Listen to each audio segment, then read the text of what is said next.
anggaran yang mungkin pejabat sebelumnya, ya kan? Tapi kalau mungkin itu September masih ada peluang walaupun mungkin tidak sepenuhnya bisa seperti itu. Jadi dari sisi KPU sebagai penyelenggara pemilu ya dia pasti akan harus siap apapun keputusan pemerintah kan seperti itu. Dan saya berharap suatu ketika 5 tahun lagi memang serentak semuanya. Apakah orangnya satu TPS itu cuma 100 untuk mempersingkat waktu, ya perbanyak TPS-nya. Tapi sekali saja gitu. Sekarang kan enggak nih. Saya banyak ketemu di masyarakat masih banyak Pak KPU. Mereka itu enggak tahu pemilu itu 2 kali. Hanya tingkat elit saja. Iya kan? Jadi ini sosialisasi penting KPU semua itu. Enggak tahu mereka ada 2 kali.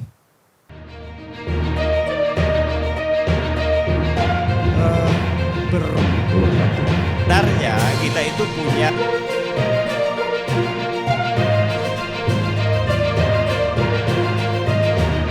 tanggapan bisa per KPU Kabupaten Kota kalau dia pakai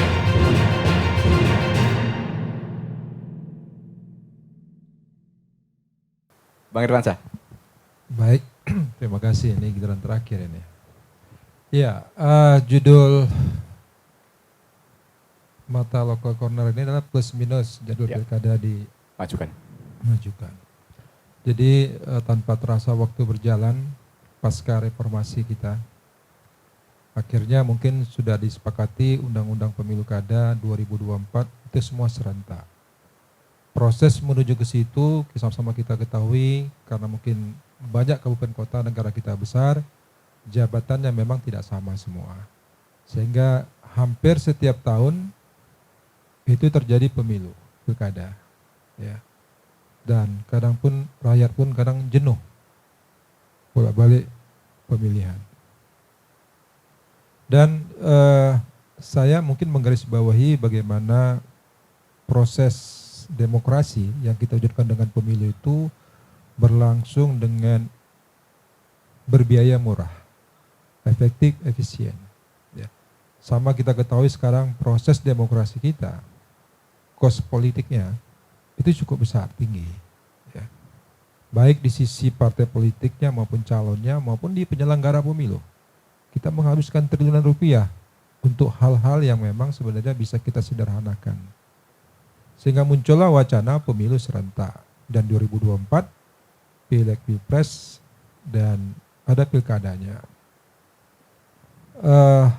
Dulu dalam asumsi saya, ya kita sama semua sekali pemilu 5 tahun.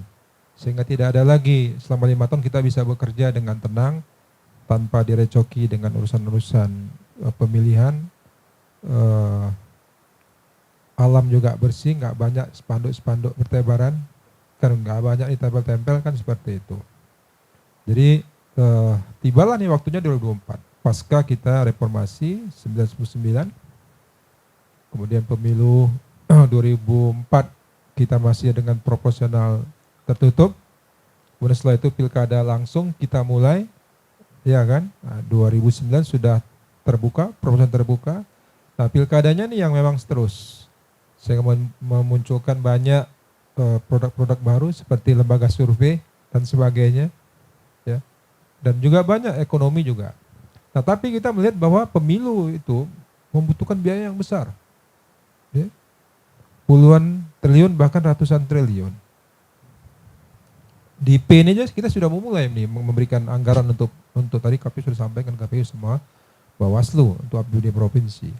Jadi saya memang concern bagaimana pemilu itu berlangsung dengan efektif, efisien, dan berbiaya murah. Ya. Dan jangan berulang kali. 5 tahun sekali cukup lah, seperti itu, supaya bisa efisien. Jadi dalam kurun waktu itu memang pasca reformasi semua mencari bentuk. Sistem apa sih yang tertutup, digugat, muncul terbuka. Nah kemarin juga digugat kembali. Usia presiden pun, umur presiden pun digugat. Ya, kemudian sekarang muncul wacana dihidupkan lagi GBHN. Karena memang pasca reformasi itu kita masih mencari bentuk nih bagaimana sistemnya. Bahkan mau dikembalikan lagi amandemen, ya. Jadi banyak hal lah, dan itu memang semua sehingga suatu ketika mungkin kita dapatlah sesuatu yang memang yang mungkin yang terbaik. Walaupun memang dari sisi politik ya semua pasti banyak wacana, Semuanya pasti ada plus minusnya. Dan kita di daerah memang ya semuanya tergantung pusat, kita nggak bisa melihat seperti itu. Nah, kalau saya melihatnya tentu pemerintah pasti ada suatu alasan yang kuat untuk memajukan. Yang kita baca memang kalau dimajukan September, prosesnya cepat, memang Januari itu sudah mulai dengan kepala daerah yang baru di seluruh Indonesia. Dan nanti kita baru 5 tahun lagi ketemu lagi seperti itu. Dan kalau mungkin November mungkin terlalu dekat, ya. Dan September, dan kita tahu memang APBD itu diketok itu paling lambat 30 November untuk anggaran sebelumnya. Jadi kalau di September pemilihan masih sempat dia untuk Ikut. menyampaikan implementasi daripada visi misi dia kepala daerah. Ya, jadi semua tahun depan dia sudah. Karena kalau dia nanti nggak ikut, dia melaksanakan anggaran yang mungkin pejabat sebelumnya. Ya kan? Tapi kalau mungkin itu September masih ada peluang walaupun mungkin tidak sepenuhnya bisa seperti itu. Jadi dari sisi KPU sebagai penyelenggara pemilu, ya dia pasti akan harus siap apapun keputusan pemerintah, kan seperti itu. Dan saya berharap suatu ketika 5 tahun lagi memang serentak semuanya. Apakah orangnya satu TPS itu cuma 100 untuk mempersingkat waktu, ya perbanyak TPS-nya. Tapi sekali saja gitu. Sekarang kan enggak nih. Saya banyak ketemu di masyarakat, masih banyak Pak KPU. Mereka itu enggak tahu pemilu itu 2 kali. Hanya tingkat elit saja. Iya kan? Jadi ini memang sosialisasi penting KPU semua itu. Enggak tahu mereka ada 2 kali. Ya. Jadi karena memang rakyat kita memang seperti itu, masih seperti itu. Jadi mereka hanya berpikir 2024 ada pemilu, ya, dan mereka juga nggak begitu concern, mungkin lagi mencari kehidupan, ya kan. Nah, jadi memang saya berharap memang pemilu serentak itu ya semuanya di situ. Jadi memang tidak lagi orang memang mau dia legislatif, mau eksekutif, mau presiden kan seperti itu, mau bupati. Sekarang kan terbuka nih peluang. Dia ke legislatif dulu, seperti kami nanti mungkin masuk ke eksekutif. Dan walaupun di kalangan politik sah-sah saja seperti itu. Tapi sekali lagi memang kita ingin demokrasi ini yang memang berbiaya murah, ya. Tidak menghabiskan banyak anggaran, ya. Dan kita bisa memberikan edukasi ke masyarakat demokrasi yang memang seharusnya seperti itu, ya. Tidak ada lagi politik uang dan biaya-biaya yang besar, sehingga akhirnya bisa meminimalisir kemungkinan penyalahgunaan kekuasaan misalnya oleh kepala daerah yang mungkin menghabiskan biaya yang besar untuk itu. Penyelenggara menghabiskan, si peserta juga menghabiskan biaya yang besar. Jadi intinya saya pikir pemerintah pasti punya alasan yang kuat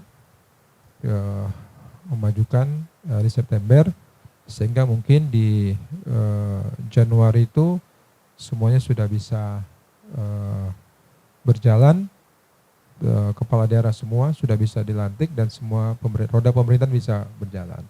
Saya pikir itu, dan ini memang proses yang panjang ya, dari pasca reformasi kita 1999 mencari bentuk dan semuanya sepakat dengan sudah disahkannya undang-undang, yaitu 2024 semua pemilihan serentak. Walaupun pelaksanaannya mungkin pada sekali ini baru dilaksanakan 2 kali. Mungkin itu Mas Agus dari kami. Baik. Ada tambahan, Bang? Iya, saya ingin ini juga ya, men-challenge dari apa yang disampaikan oleh Pak Bang Asmin ya. Ya, Jangan sampai kita melihat demokrasi itu dengan perspektif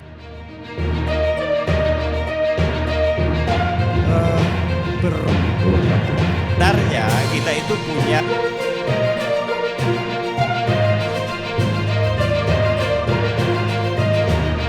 Tanggapan bisa KPU Kabupaten Kota